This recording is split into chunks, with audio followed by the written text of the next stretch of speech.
దేశమును నీకు అప్పగింప మొదలుపెట్టి ఉన్నాను, స్వాధీనపరచుకొన మొదలుపెట్టుము. ద్వితీయోపదేశకాండము 2వ అధ్యాయము 31 దేవుని కోసం కనిపెట్టడం గురించి బైబిల్లో చాలా వివరణ ఉంది. దీనికున్న ప్రాముఖ్యత అంతా ఇంత కాదు. దేవుడు ఆలస్యం చేస్తూ ఉంటే మనం సహనం కోల్పోతూ ఉంటాం.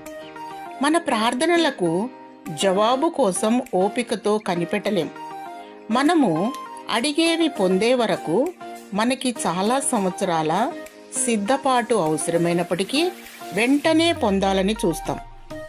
ఆయనతో కలిసి ముందుకు వెళ్ళకపోవటం వల్ల మన కోసం ఆయన సిద్ధపరిచిన ఆశీర్వాదాలను పొందము.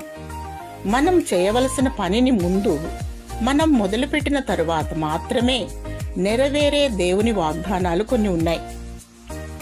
ఇశ్రాయేలీలు ఎర్ర సముద్రం దగ్గర చిక్కుబడిపోయినప్పుడు వాళ్ళకి వచ్చిన ఆజ్ఞ ఏమిటంటే, మీరు సాగిపోవుడి. వాళ్ళు విశ్వాసాన్ని ప్రదర్శించమని మరొకసారి ఆజ్ఞ అయింది. వాగ్దాన దేశానికి నడిపించే ద్వారాల కన్నా తాళాన్ని తీసే తాళపు చెవి వాళ్ళ చేతుల్లోనే ఉంది.